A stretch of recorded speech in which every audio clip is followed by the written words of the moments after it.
तो गाइज आज हम बात करने वाले हैं प्रिज्म द्वारा प्रकाश के अपवर्तन के बारे में और साथ में इसी वीडियो में हम जानेंगे प्रिज्म का जो सूत्र होता है उसको कैसे प्रूव किया जाता है इसके बारे में भी। तो यहाँ पर सबसे पहले जानेंगे इस प्रकाश के अपवर्तन को। इस चीज को समझने के लिए सिंपल से हमने यहाँ पर एक प्रिज्म का मुख्य परिच्छेद बना लिया है। मुख्य परिच्छेद मतलब जैसे प्रिज्म जो होता है वो कुछ इस आकृति का होता है, यानी ऐसे कुछ प्रिज्म हमारा होता है, ठीक है, कांच का। अब यहाँ पर ये जो भाग आपको दिखाई दे रहा है, ये जो भाग होता है इसको बोला जाता है मुख्य परिच्छेद। इसको हमने इसके पहले वाले वीडियो में आपको बता रखा, ठीक। तो यहाँ पर अगर देखें तो इसको कुछ इस तरीके से, यानी मुख्य परिच्छेद को हमने कुछ इस तरीके से बना लिया है। अब यहाँ पर प्रिज्म में इस तरफ से प्रकाश की किरण को गुजारा जाएगा और उस तरफ से प्रकाश की किरण निकलेगी, ठीक है। तो बिना किसी देरी के हम जानते हैं इस प्रकाश के अपवर्तन को। प्रकाश के अपवर्तन को समझने से पहले यहाँ पर अगर आप ध्यान से देखें तो ये जो प्रिज्म होता है ये किसका बना होता है? कांच का। अर्थात ये एक ऐसा माध्यम है, ये एक सघन माध्यम है। इधर वायु होगा, इधर वायु होगा, अर्थात ये दोनों माध्यम कैसे होंगे? विरल माध्यम होंगे। अब यहाँ पर अगर हम मान लें कि कोई एक प्रकाश की किरण है जो कि कुछ इस तरीके से यहाँ पर ये जाती है, ठीक, यानी एक प्रकाश की किरण मान लेते हैं कि ये जो प्रकाश की किरण है ये एक पी प्रकाश की किरण निकलती है और इस प्रिज्म के अपवर्तक पृष्ठ पर जाकर Q बिंदु पर टकराती है, ठीक। तो अब देखो इस किरण को जाना किस तरफ से चाहिए था? इस किरण को जाना चाहिए था इस तरफ से, ऐसे इसको निकलना चाहिए। ये जो हमारी प्रकाश की किरण जा रही है इसी तरफ से जा रही है, यानी कि इसको ऐसे निकलना चाहिए, लेकिन ये इस तरफ नहीं निकलेगी। क्यों नहीं निकलेगी? क्योंकि ये जो माध्यम है ये कैसा है? विरल। ये जो माध्यम है ये कैसा है? सघन। ऐसे कंडीशन में हमको पता है जब कोई प्रकाश की किरण विरल माध्यम से सघन माध्यम में जाती है तो वो अभिलंब की ओर झुक जाती है, ठीक है। तो यहां पर हम क्या करेंगे? इस पृष्ठ पर हम एक अभिलंब खींचेंगे। तो यहां पर जो अभिलंब होगा वो कुछ इस तरीके से होगा। यहां से हम एक अभिलंब कुछ इस तरीके से खींच दिए, ठीक। अब इस अभिलंब की ओर झुक जाएगी, यानी कि ये जाना चाहिए इसको इस लाइन से, लेकिन ये इस लाइन से ना जाकर ये इस अभिलंब की ओर झुक जाएगी, अर्थात ये कुछ इस तरीके से जाएगी, ये कुछ इस तरीके से अपवर्तित होगी। तो अब यहां पर अगर आप ध्यान से देखें तो ये जो किरण थी हमारी PQ, इसको हम क्या बोलेंगे? इसको हम आपतित किरण बोलेंगे, पहले से ही हम जानते हैं। और आपतित किरण और अभिलंब के बीच में जो बना कोण होता है उसको किससे लिखते हैं? उसको हम लिखते हैं I से, ठीक है। तो यहां पर ये हम I से लिख दिए और ये हमारा होता है आपतन कोण, ठीक। यानी अगर हम यहां पर लिखें तो I इक्वल टू क्या हो गया? आपतन कोण, ठीक। उसके बाद में ये जो प्रकाश की किरण दूसरे माध्यम में गई, इस किरण को बोला जाता है अपवर्तित किरण, ठीक। और अपवर्तित किरण और अभिलंब के बीच में ये जो बना कोण है इस कोण को बोला जाता है अपवर्तन कोण और इसको लिखा जाता है R से, ठीक। तो यहां पर क्या हो गया? R बराबर अपवर्तन कोण, अपवर्तन कोण, ठीक। तो दो चीजें हमने जान ली। अब ध्यान दीजिए ये प्रकाश की किरण यहां तक पहुंच चुकी है। अब ये जो प्रकाश की किरण है इसको जाना चाहिए, अगर ये आगे निकले तो जाना चाहिए किस तरफ? इसको कुछ इस तरफ ऐसे निकलना चाहिए, लेकिन ये इस तरफ नहीं निकलेगी। क्यों नहीं निकलेगी? क्योंकि अब यहां पर ये जो माध्यम था ये कैसा था? सघन माध्यम था, ठीक है। अब जैसे बाहर जाएगा तो ये कैसा माध्यम हो जाएगा? ये एक विरल माध्यम हो जाएगा। तो हमको पता है जब कोई प्रकाश की किरण सघन माध्यम से विरल माध्यम में जाती है तो वो अभिलंब से दूर हट जाती है, ठीक। तो यहां पर भी हमें एक अभिलंब ड्रा करना होगा। तो यहां पर हमें एक अभिलंब कुछ इस तरीके से ड्रा कर देते हैं।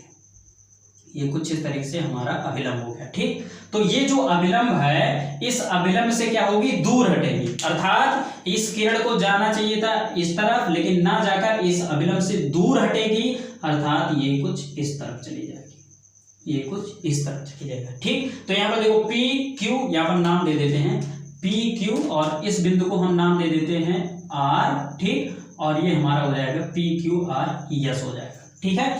तो अब ध्यान से देखिए यहाँ पर अगर ये I है तो ये वाला जो पूरा कोण है ये लगभग इसके बराबर होगा, अर्थात ये हमारा हो जाएगा I', ठीक।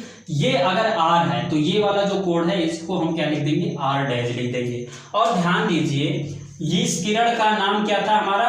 आपतित किरण। इस किरण का नाम था अपवर्तित किरण। तो इस किरण का क्या नाम होगा? ये जो किरण है इसको हम बोलेंगे निर्गत किरण, ठीक है। और यहां पर ये जो कोण आई डैश बना, इस कोण को बोला जाएगा निर्गत कोण, अर्थात यहां पर हमारा i dash is equal to हो जाएगा निर्गत कोण, निर्गत कोण, ठीक। तो ये हमारा निर्गत कोण हो गया। अब एक चीज आप विशेष कर ध्यान दीजिए, आपने प्रकाश की किरण को यहां से डाला था, ठीक, और प्रकाश की किरण को जानी चाहिए थी कुछ इस तरीके से, लेकिन ये जो प्रकाश की किरण है ये बहुत ज्यादा विचलित हो गई। कितनी विचलित हुई? इतना तो यहां पर विचलित हो गई, यानी इसको जाना चाहिए था इस तरफ, यहां मुड़ गई, यानी इतना यहां पर विचलित हुई। उसके बाद में यहां पर जब गई तो ये कुछ इस तरफ मुड़ गई, अर्थात इतना विचलन यहां पर भी हो गया, ठीक। तो अगर हमें इतना और इतना ही टोटली विचलन अगर ज्ञात करना हो, इस प्रकाश की किरण की विचलन को ज्ञात करना हो, तो हम क्या करेंगे? ये वाला जो किरण है इसको हम पीछे से डॉट डॉट लाइन द्वारा बढ़ाएंगे, ऐसे डॉट डॉट लाइन द्वारा बढ़ाएंगे, ठीक। तो यहां पर ये कोण बन जाएगा, ये कोण, ठीक। तो यहां से हमें टोटली ये प्रकाश की किरण जा रही थी यहां से, और ये इतनी विचलित हो गई, यानी इसको जाना चाहिए था इधर, लेकिन ये विचलित इतनी हो गई, अर्थात ये वाला जो कोण होगा इसको नाम दिया जाता है डेल्टा से, ठीक। और ये जो डेल्टा है ये कौन सा कोण आपका है? विचलन कोण है, अर्थात ये जो प्रकाश की किरण है ये कितना विचलित हुई ये डेल्टा बताता है। तो यहां से हमको क्या मिल गया? डेल्टा इज इक्वल टू मिल गया विचलन कोण। तो ये जो चीजें हैं, ये जो पूरी कंडीशन हुई है, अर्थात कोई एक प्रकाश की किरण के सामने अगर आप एक प्रिज्म रख देते हैं तो प्रिज्म क्या करेगी? प्रकाश किरण को कुछ इस तरीके से मोड़ देगी, ठीक। तो यही जो पूरी घटना है यही हमारी क्या कहलाती है? प्रकाश का अपवर्तन कहलाता है प्रिज्म द्वारा, ठीक। तो प्रिज्म द्वारा प्रकाश के अपवर्तन को आपने अच्छे से समझ लिया, ठीक है। अब हम क्या करेंगे? प्रिज्म के सूत्र को प्रूव्ड करेंगे। तो उसको प्रूव्ड करने के लिए यहां पर इन चीजों को हमने जान लिया, इसको यहां से मिटा देते हैं, ठीक है। अब हम क्या करेंगे? इस चित्र के माध्यम से प्रिज्म के सूत्र को प्रूव्ड करेंगे। तो उसको प्रूव्ड करने के लिए हम इसमें थोड़ा सा क्या करेंगे? बदलाव। जैसे देखो यहां पर ये जो बिंदु है इसको हम U मान लेंगे, ठीक है, और ये जो बिंदु है इसको हम मान लेंगे O। इतनी बात हो गई। अब ध्यान दीजिए, एक चीज ध्यान से समझिए, यहां पर ये जो विचलन कोण है वो कितना है? डेल्टा है, ठीक है। अगर इस विचलन कोण के बराबर कुछ लिखना हो तो क्या लिखेंगे? हमारी जो प्रकाश की किरण है वो पहले इतना विचलित हुई, ठीक, यानी इतना कोण विचलित हुई, तो इतना कोण यहां पर विचलित हुई। उसके बाद में यहां पर ये जो प्रकाश की किरण है इतना विचलित हुई, तो ये जो कोण है ये इस कोण के बराबर तो होगा। क्यों? क्योंकि देखो ये एक लाइन है, ठीक है। अब इसी के बीच में ये जो कोण है ये जितना होगा इतने कोण यहाँ पर होगा। जैसे ये अगर है तो ये जो कोण जो होगा उतने कोण ये भी होगा, ठीक है। तो इस कारण से यहाँ पर अगर देखें तो पहले इतनी कोण विचलित हुई, फिर यहाँ पर इतनी अर्थात इतनी कोण विचलित हुई। तो अगर हम इस कोण और इस कोण को, दोनों कोणों को जोड़ दें तो पूरा डेल्टा के बराबर हो जाएगा, अर्थात पूरा जो विचलन कोण है वो हमको मिल जाएगा। तो हम यहाँ से क्या लिख सकते हैं? यहां से हम लिख सकते हैं delta is equal to u q r, ठीक है, कोण यू क्यू आर प्लस, ठीक है, यानी कि ये कोण हो गया। उसके बाद में यू आर क्यू, ठीक है, तो यहां पर हम लिख देंगे कोण यू आर क्यू। तो ये चीजें हमारी हो गई, यानी कि डेल्टा का मान जो होगा ये इस कोण और इस कोण के योग के बराबर होगा, ये हमने लिख दिया, ठीक। इतनी बात हो गई। अब एक चीज और समझिए, समझना क्या है कि जैसे देखो ये जो कोण है ये वाली लाइन, इस पर एक अभिलंब खींचा गया, ये हमारी आपतित किरण हो गई, ठीक। तो यहां पर अगर आप देखें तो ये वाला पूरा कोण, ये वाला कोण अगर आई है तो ये जो पूरा यहां से लेकर और यहां तक ये पूरा जो कोण होगा, अर्थात ये वाला जो कोण होगा वो भी आई तो होगा, यानी कि ये कोण अगर आई है तो ये भी तो आई होगा। तो ध्यान दीजिए, अगर ये पूरा कोण आई है, ठीक, तो अब आई में से अगर हम आर को माइनस कर दें तो हमें ये वाला कोण मिल जाएगा कि नहीं मिल जाएगा? एक बार दोबारा से समझिए, ये अगर आई है तो ये पूरा कोण आई होगा, ठीक। तो जब पूरा कोण आई होगा तो आई में से अगर आर को माइनस कर दिया जाए तो ये वाला कोण हमको मिल जाएगा, ठीक। तो यहां से अगर हम यू क्यू आर के स्थान पर क्या लिख सकते हैं, आई माइनस आर, ठीक है। तो यहां से हमारा क्या हो गया, delta is equal to i minus r, ठीक। यानी कि इतने पूरे में से हमने आर को माइनस कर दिया तो हमें ये वाला कोड मिल गया, ठीक। तो इसके स्थान पर हमारा ये मान हो गया। फिर उसके बाद में हम प्लस लगा देंगे, ठीक। अब देखो यू आर क्यू को देखेंगे, यू आर क्यू यानी कि इस कोड को हमें निकालना है। तो अब ध्यान से देखो, यहां पर अगर ये आई डैश है, अगर ये आई डैश है तो ये भी तो आई डैश होगा, अर्थात ये पूरा जो कोड है, ये पूरा जो कोड है ये आई डैश होगा। तो अगर हम आई डैश में से आर डैश को माइनस कर दें तो ये वाला जो छोटा वाला कोड ऊपर वाला है ये हमें मिल जाएगा। तो ऐसे कंडीशन में इसके स्थान पर हम क्या लिख सकते हैं, i dash minus r dash. तो यहां पर हम लिख देते हैं, यहां पर क्या लिखेंगे, i dash minus r dash. तो ये इतनी बात हो गई, ठीक है। तो यहां से हमको ये चीजें मिल गई। अब हम क्या करेंगे कि इसको हम थोड़ा और हल करेंगे, ठीक है। तो इसको जब थोड़ा और हल करेंगे तो हमें एक चीज मिलेगी, क्या मिलेगी, डेल्टा इज इक्वल टू, देखो इसको जब हम कोष्ठक खोलेंगे तो ये हमारा हो जाएगा आई माइनस आर और plus i dash minus r dash, ठीक है। अब यहाँ पर आई और आई डैश को साथ में ले लेंगे, अर्थात डेल्टा इज इक्वल टू हो जाएगा आई प्लस आई डैश, ठीक है। और देखो यहाँ पर माइनस है, यहाँ पर माइनस है, माइनस कॉमन ले लेंगे तो माइनस जब कॉमन लिया जाएगा तो ये प्लस हो जाएगा, अर्थात आर प्लस आर डैश हो जाएगा। तो यहाँ से हमको क्या मिला, delta is equal to i plus i dash minus r plus r dash. इसको हम बना लेंगे इक्वेशन नंबर फर्स्ट। तो इक्वेशन नंबर फर्स्ट हमको मिल गया, कहाँ से मिला, ये जो विचलन कोण था इन दोनों कोणों के योग के बराबर था।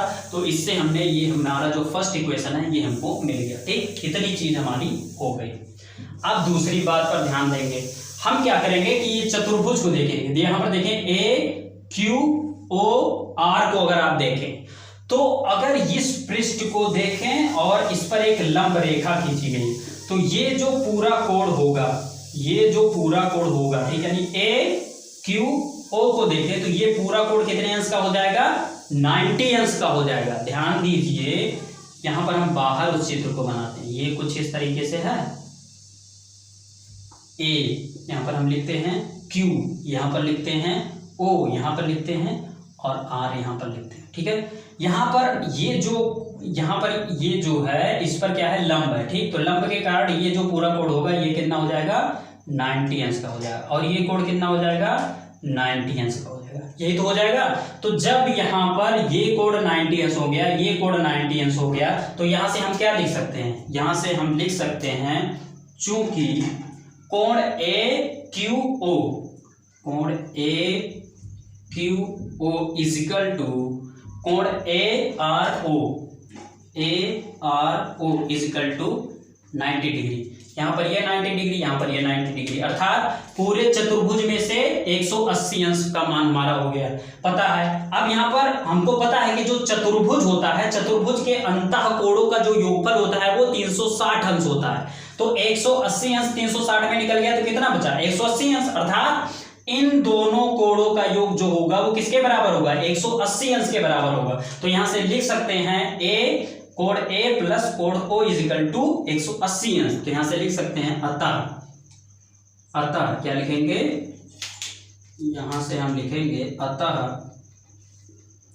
कोण ए प्लस कोण o is equal to 180 degree, ठीक। ये हमारा हो गया, यहां से ये चीज हमको मिल गई, ठीक है।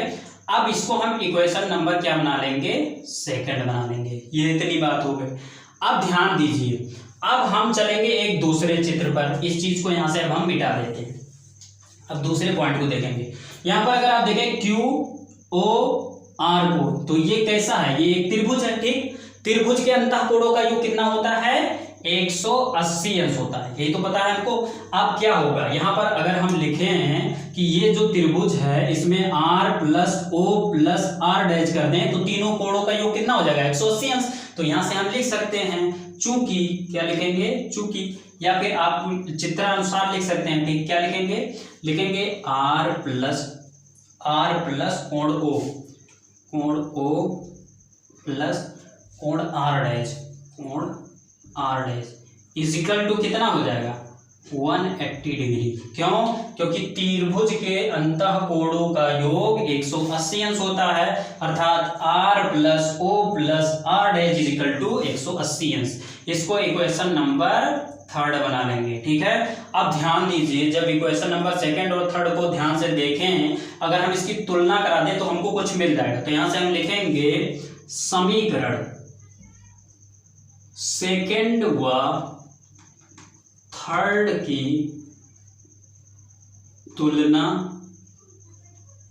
करने पर। ठीक, इसकी तुलना जब करेंगे तो तुलना का मतलब क्या है? माइनस कर देना, यानी घटा देना। तो 180 अंश से 180 अंश कट जाएगा, यानी घट जाएगा, 0 बच जाएगा। ठीक, तो यहां पर हम लिखते हैं, इस साइड में रखते हैं, इस साइड में हमारा क्या बचा? 0 बच गया। ठीक, यहां पर अगर देखें ये कट जाएगा, o से o, यानी o माइनस o 0 हो जाएगा। अब देखो यहां पर क्या बचा? a बचा, तो यहां पर हम लिख देते हैं कोण a। ठीक, अब यहां पर क्या बचा है? माइनस लग जाएगा, माइनस लगा देंगे। यहाँ पर कोण r और कोण r डैश, तो यहाँ पर हमारा हो जाएगा r और प्लस r डैश, यानी कि a में से r प्लस r डैश को माइनस करना है। तो ऐसे कंडीशन में इसको माइनस करने पर, अर्थात तुलना करने पर हमको ये मिल गया। अब इसको थोड़ा और हल करेंगे तो हमको क्या मिल जाएगा? यहाँ से a को उस तरफ भेजेंगे तो यहाँ पर हमारा हो जाएगा r plus r dash is equal to कोण a, और ये जब a उस तरफ जाएगा तो माइनस लग जाएगा, माइनस तो लगेगा। तो ऐसे कंडीशन में ये माइनस कट जाएगा। तो हमको क्या मिला? हमको मिला r plus r dash is equal to क्या मिला? a मिला। ये हमारा हो जाएगा इक्वेशन नंबर 4। इक्वेशन नंबर ये हमारा हो जाएगा 4। ठीक है, ये इतनी बात हो गई। अब ध्यान दीजिए, जब हमको इक्वेशन नंबर 4 में r प्लस r डैश का मान a मिल गया, तो इक्वेशन नंबर 1 को अगर आप देखें तो यहाँ पर r प्लस r डैश लिखा है, तो इस r प्लस r डैश के स्थान पर क्या लिख सकते हैं? a लिख सकते हैं। तो यहाँ से हम क्या लिखेंगे? समीकरण 1 व 4 से। ठीक है, यहाँ पर लिखेंगे समीकरण 1 व 4 से। ठीक है, समीकरण 1 व 4 से हमें क्या मिला? हमें क्या मिलेगा कि डेल्टा इज इक्वल टू, यहां पर लिखेंगे डेल्टा इज इक्वल टू, ये तो हमारा सेफ बच जाएगा, अर्थात i प्लस आई डैश बच जाएगा। माइनस लगा है, माइनस लगा देंगे। यहाँ पर r प्लस r डैश के स्थान पर क्या आ जाएगा? हमारा a आ जाएगा। तो यहाँ पर हमारा हो जाएगा a। इतनी बात हो गई। तो ये चीज हमको मिल गई। अब इसको हम क्या करेंगे? इसको इक्वेशन नंबर हम बना लेंगे 5। इक्वेशन नंबर इसको हम बना लिए 5। इतनी बात यहां पर हमको पता चल गई। ठीक है, अब ध्यान दीजिए, अगर ये जो विचलन हुआ है, ठीक है, अगर ये विचलन न्यूनतम हो, अर्थात विचलन कोण का मान जो न्यूनतम हो, तो ऐसे कंडीशन में होगा क्या? यहां पर हम लिखते हैं यदि विचलन कोण का मान न्यूनतम हो, तो ऐसे कंडीशन में क्या होगा कि जो हमारा विचलन कोण होगा, अर्थात डेल्टा होगा, डेल्टा इज इक्वल टू क्या हो जाएगा? डेल्टा यम। डेल्टा यम क्यों लिख दिया गया? क्योंकि मिनिमम वैल्यू हो जाएगी, अर्थात यहाँ पर जो विचलन कोण हुआ उसका मान न्यूनतम हो जाएगा, कम से कम हो जाए। तो ऐसे कंडीशन में delta is equal to delta m हो जाएगा। ठीक, और जब delta is equal to delta m हो जाएगा तो यहाँ पर ध्यान दीजिए, अगर ये i है तो ये i डैश है, यानी कि i और i डैश लगभग बराबर हो जाएगा। तो यहाँ से हमको क्या मिलेगा? तब हमको देखने को मिलेगा कि i डैश के बराबर होगा, अर्थात i is equal to i dash, तथा r बराबर होगा r डैश के, r is equal to r dash. ठीक, यानी कि जब हमारा जो ये डेल्टा का मान न्यूनतम है, यानी कम से कम विचलन हो, तो ऐसे कंडीशन में ये जो i है, i का मान i डैश के बराबर हो जाएगा, और साथ में ये जो हमारा r मान है, r का मान r डैश के बराबर हो जाएगा। तो अब हम देखते हैं या इससे हमको क्या मिलेगा। यहां पर अगर आप देखें समीकरण नंबर 4 को, यहाँ पर अगर आप समीकरण नंबर 4 को देखें तो r और r डैश बराबर है। ठीक, तो यहाँ पर क्या हो जाएगा? 2r हो जाएगा। तो यहाँ पर हम लिखते हैं समीकरण 4 से, लिखेंगे तब समीकरण 4 से क्या देखने को मिलेगा, यहाँ पर जब r डैश के बराबर हो गया तो यहाँ पर r प्लस r डैश बराबर क्या हो जाएगा, 2r हो जाएगा। ठीक है, तो यहाँ पर हमको क्या मिल जाएगा, 2r मिल जाएगा। तो ये मिल जाएगा 2r इजिकल टू a, अर्थात r इजिकल टू हो जाएगा a/2। तो यहाँ से ये चीज हमको मिल गई, यानी r का वैल्यू मिल गया।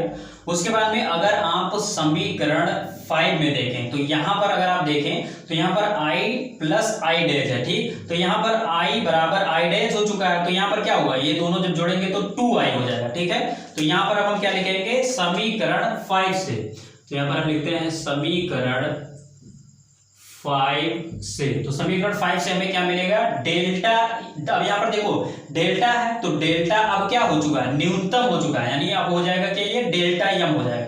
तो हमारा हो जाएगा delta m is equal to 2i minus a। ठीक है, तो यहाँ पर हम क्या लिखेंगे, delta m is equal to 2i minus a, यही तो हम लिखेंगे। अब ध्यान दीजिए, यहां से हम i की अगर वैल्यू निकालें तो ये a इस तरफ आ जाएगा, अर्थात यहां पर हो जाएगा 2i is equal to delta m plus, minus में है ये इधर आएगा तो प्लस में हो जाएगा। ठीक है, तो ये a हो जाएगा। ठीक, 2 इस तरफ भाग गुणा कर रहा है, उस तरफ जाएगा भाग करेगा, अर्थात i इजिकल टू हो जाएगा डेल्टा यम प्लस a/2। ठीक है, तो ये चीज हमको मिल गई, दो चीजें हमको मिल गई। ठीक है, यहां से क्या मिल गया, r का मान मिल गया, i का मान मिल गया। अब यहां पर क्या हो कि ये जो हमारा प्रिज्म है, अगर इस प्रिज्म का जो अपवर्तनांक है उसको अगर हम म्यू मान लें या n मान लें, यहां पर हम क्या लिखेंगे, यदि प्रिज्म का अपवर्तनांक म्यू हो, म्यू मान लीजिए चाहे n मान लीजिए, ठीक है, म्यू हो, तब हमको पता है कि अपवर्तनांक बराबर क्या होता है, आपतन कोण, मतलब आपतन कोण की कोसाइन, यानी कि ज्या बटे अपवर्तन कोण की ज्या। तो यहाँ पर हमको सूत्र पता है जिसको हम पहले से ही पढ़ते आ रहे हैं, हमें पता है कि म्यू बराबर हो जाएगा sine i upon sine r, यही तो होता है। अब ध्यान दीजिए, i का वैल्यू यहां पर हमें मिला है, r का वैल्यू यहां पर मिला है। ठीक, दोनों को रख देंगे। सबसे पहले i का मान रखेंगे तो यहां पर हो जाएगा म्यू इजिकल टू, यहां पर हो जाएगा डेल्टा m, यहां पर हो जाएगा डेल्टा m प्लस a/2। ठीक है, और बटे में अब क्या हो जाएगा, और ध्यान दीजिए यहां पर साइन लगा हुआ है तो यहां पर लग जाएगा साइन। ठीक है, यहां पर हो गया mu is equal to sine delta m plus a/2, क्योंकि i के स्थान पर हमने ये रख दिया। ठीक, r के स्थान पर ये a/2 रख देंगे तो हमारा हो जाएगा साइन a/2। ठीक है, तो यहां पर हो जाएगा a/2। ठीक, तो ये जो हमें सूत्र मिला, यहां पर mu is equal to sine delta m plus a/2 upon sine a/2, ये जो हमें सूत्र मिला है ये हमारा सूत्र होता है प्रिज्म का, और इसको हमने यहां से प्रूव कर लिया है। और बहुत ही ज्यादा सिंपल है, कुछ ज्यादा करना नहीं है यहाँ पर। इस चीज का आप ले लीजिए यहाँ से स्क्रीनशॉट, उसके बाद में हम एक पतले प्रिज्म के लिए जो सूत्र होगा उसको यहाँ पर निकालेंगे। तो स्क्रीनशॉट आप यहाँ पर ले लीजिए। तो आपने स्क्रीनशॉट ले लिया होगा। अब हम क्या करते हैं कि यहाँ के कुछ पार्ट को मिटा देते हैं। ठीक है, इस तरफ के पार्ट को मिटा देते हैं, और अब हम बात करेंगे पतले प्रिज्म के लिए जो यहाँ पर प्रिज्म का सूत्र का होगा वो क्या होगा उसके बारे में। ठीक है, तो इस भाग को यहाँ से हम मिटा दें पहले, फिर बात करते हैं। ये कुछ इस तरीके से। तो अगर हम पतले प्रिज्म की बात करें, अर्थात यदि प्रिज्म पतला हो तब, यानी कि जो प्रिज्म हो, यानी कि ये जो प्रिज्म है ये प्रिज्म पतला हो, अर्थात ये जो प्रिज्म का कोण a होता है इसका मान जो है वो 10 10 अंश से कम हो जाएगा। अर्थात क्या मतलब है कि ये जो हमारा प्रिज्म कोण होता है इसका जो मान हो वो कितना हो जाए, 10 अंश से कम हो जाए। तो ऐसे कंडीशन में होगा क्या कि जब हमारा प्रिज्म जो है वो बहुत ज्यादा पतला होगा तो ये जो विचलन कोण का मान होगा ये बहुत ही ज्यादा कम होगा। ठीक है, जैसे ये जो प्रिज्म है ये इतना चौड़ा था, अब इसको बहुत ज्यादा पतला ले लिया जाएगा तो यहाँ पर जो विचलन होगा वो बहुत ज्यादा कम होगा। ठीक है, तो ऐसे कंडीशन में क्या होगा कि जो साइन थीटा होगा वो थीटा के लगभग बराबर होगा। तो यहाँ पर लिखेंगे अतः, या फिर लिखेंगे इस कंडीशन में, यहाँ पर लिखेंगे अतः, लिखते हैं यहाँ पर अतः साइन थीटा बराबर लगभग बराबर हो जाएगा थीटा के। मतलब क्या है कि जब ये जो हमारा प्रिज्म है ये बहुत ज्यादा पतला हो जाएगा तो ऐसे कंडीशन में साइन थीटा लगभग थीटा के बराबर हो जाएगा। ठीक, तो ऐसे अगर हम यहाँ पर साइन थीटा का मान ये है, ठीक, तो अब अगर हम यहाँ पर देखें साइन थीटा के स्थान पर ये जो हमारा मान है इसके स्थान पर हम क्या लिख सकते हैं, जैसे ये वाला स्थान है अर्थात साइन कितना लिखा है delta m plus a upon 2 जो लिखा है इसके बराबर हम क्या लिख सकते हैं, यहाँ पर लिख सकते हैं delta m plus a upon 2।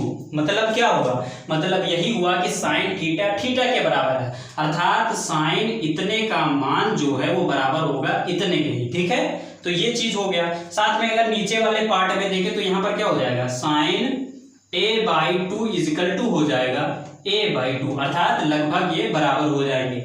तो जब sine delta m plus a upon 2 का मान केवल इतना हो गया और साइन a अपान 2 का मान a अपान 2 हो गया, तो ऐसे कंडीशन में अगर हम इस सूत्र में इन दोनों मानों को रख दें तो हमें जो सूत्र मिलेगा वो क्या मिलेगा, जो पतले प्रिज्म के लिए जो प्रिज्म का सूत्र होगा वो हमको मिल जाएगा। तो इसको हम रखेंगे प्रिज्म के सूत्र में, इसको हम इक्वेशन नंबर मान लेते हैं कि इसको बना लेते हैं हम 6 बना लेते हैं। ठीक, तो अब हम लिखेंगे साइन, यहां पर हम लिखेंगे दोनों मानों को, ठीक है, दोनों मानों को समीकरण 6 में रखने पर, 6 में रखेंगे तो क्या हो जाएगा हमारा म्यू इजिकल टू हो जाएगा साइन दोनों स्थान से हट जाएगा। ठीक है, तो हमारा यहां पर हो जाएगा mu is equal to delta m plus a upon 2, क्योंकि इसके स्थान पर ये हो जाएगा तो ये हमने लिख दिया, बटे में क्या आ जाएगा ये यहाँ पर साइन हट जाएगा अर्थात यहाँ पर हो जाएगा a अपान 2। ठीक, 2 से 2 कट हो जाएगा। ठीक है, तो अब क्या बचेगा, यहाँ पर बच जाएगा delta m plus a upon a। ठीक है, तो a यहाँ पर भाग कर रहा है, इस तरफ आएगा गुणा करेगा। ठीक है, तो कुल मिलाकर जो हमको मिलेगा वो क्या मिलेगा, यहाँ पर मिलेगा mu a is equal to delta m plus a, यही तो मिलेगा।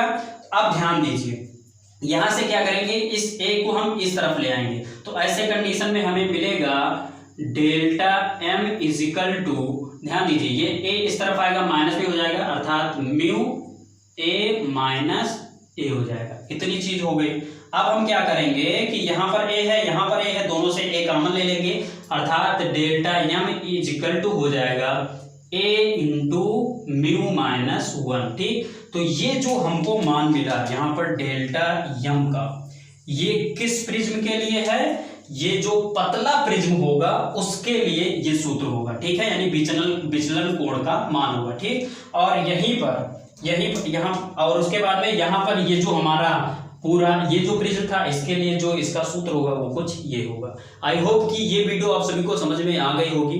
वीडियो अच्छी लगी तो वीडियो को लाइक कर दीजिए और चैनल पर नए हैं तो चैनल को सब्सक्राइब कर प्रेस कर लीजिए बेल आइकन को, जिससे कि आपको नए वीडियो का अपडेट मिलता रहे। तो दोस्तों बस यहीं पर दीजिए इजाजत। जय हिंद।